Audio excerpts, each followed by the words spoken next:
Un couple de paysans habitait dans une petite ferme isolée au milieu des montagnes. L'époux était un brave homme, et sa femme l'aimait tendrement. Un jour, un violent orage abîma la toiture de leur petite ferme.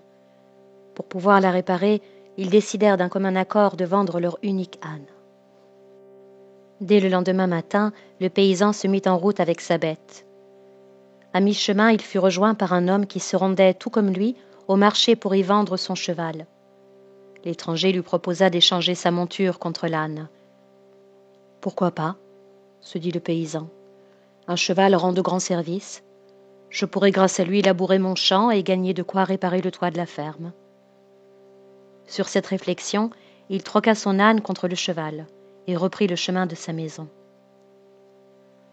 Au bout d'un moment, ayant vu l'animal trébucher à plusieurs reprises, il se rendit compte que le cheval était aveugle. « Pauvre bête, dit-il en la caressant doucement, comme il doit être pénible d'avancer ainsi sur cette route rocailleuse sans y voir. » Il dirigea le cheval sur le bord du chemin pour qu'il puisse brouter, et s'assit pour réfléchir à ce qu'il convenait de faire. Bientôt, un homme s'approcha, traînant une vache derrière lui.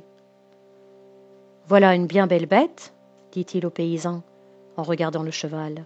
« Oui, lui répondit celui-ci, mais l'animal est aveugle. »« J'ai justement besoin d'un cheval pour des travaux faciles, continua l'homme. Celui-ci fera bien l'affaire, même aveugle. Je vous l'échangerai volontiers contre ma vache. » L'affaire fut conclue et le paysan reprit sa route. Mais un peu plus loin, trouvant que la vache avançait bien lentement, il l'examina attentivement.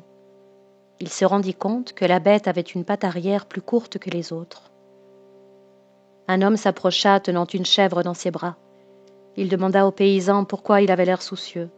« Tout à l'heure, lui raconta celui-ci, j'ai acquis cette vache et je découvre maintenant qu'elle est boiteuse.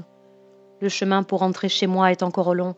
La pauvre bête souffrira à tant marcher. »« J'ai depuis longtemps besoin d'une vache, lui dit l'inconnu.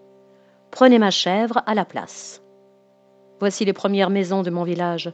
Je ne l'emmène pas loin. » Le paysan accepta et reprit sa route, la petite chèvre dans les bras. Ayant marché un moment, le paysan fatigué posa la chèvre sur le chemin, mais celle-ci, frissonnante, avait à peine la force de se tenir debout. « Pauvre petite chèvre !» s'exclama le paysan. « Mais tu es malade !» Apercevant une ferme au loin, il s'y rendit pour chercher de l'aide. La fermière examina l'animal. « Je sais de quelle maladie elle souffre, » lui dit-elle. « Je peux la guérir, mais il faut me la laisser quelques jours. »« Ma maison est encore loin, » lui répondit le paysan. « Je ne pourrai pas attendre ni revenir. »« Dans ce cas, » lui dit la fermière, « prenez ce coq à la place, je garderai la chèvre. » C'était maintenant l'après-midi. Le soleil brillait haut dans le ciel. Le paysan sentait la faim le tenailler, mais il n'avait pas d'argent sur lui.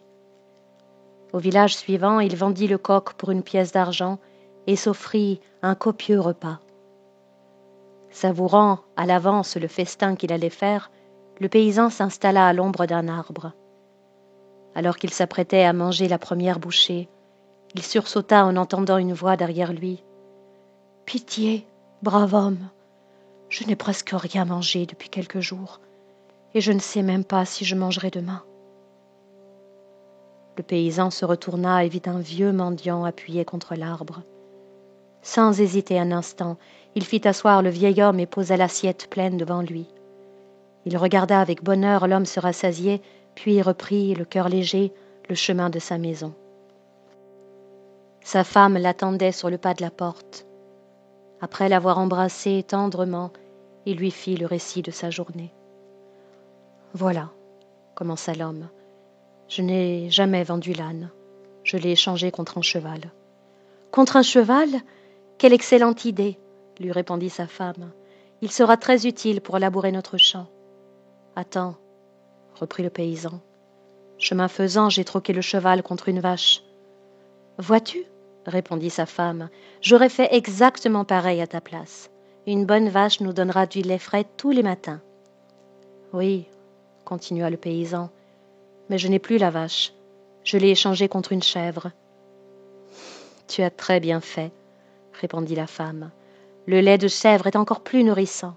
Je pourrais faire toutes sortes de fromages. »« Mais je n'ai plus la chèvre. J'ai pris un coq à la place, » dit alors son mari. « Bravo, c'est encore mieux, » lui répondit la femme. « Un coq chantera tous les matins pour nous lever avec le soleil. »« Écoute, » lui dit l'homme, « je n'ai plus le coq. J'avais très faim, je l'ai vendu pour une pièce d'argent et je me suis acheté un peu de nourriture. »« Comme tu as eu raison, » lui répondit sa femme. « J'étais très inquiète que tu restes sans manger toute la journée. La route est longue, tu devais être fatigué. »« Attends, » ajouta le paysan. « J'allais commencer mon repas lorsqu'un mendiant affamé est apparu. Je lui ai donné toute la nourriture, puis je suis rentrée à la maison. »« Tu n'aurais pas pu mieux faire, » lui répondit sa femme en l'embrassant. « Je suis si heureuse d'avoir épousé un homme tel que toi. Viens maintenant, que je te serve quelque chose à manger. Tu dois avoir si faim. » Le lendemain matin, l'homme se leva tôt pour se mettre à l'ouvrage. En ouvrant la porte de sa maison, quelle ne fut pas sa surprise en voyant un bel âne, un cheval qui n'était pas aveugle, une vache qui n'était pas infirme, une petite chèvre en bonne santé et un coq magnifique. Au milieu de la cour, les rayons du soleil levant faisaient miroiter une pièce d'argent. Il appela sa femme qui sourit en voyant ce spectacle. Elle demanda en se blottissant contre lui: « Mais dis-moi, qui était donc ce mendiant à qui tu as donné ton repas ? »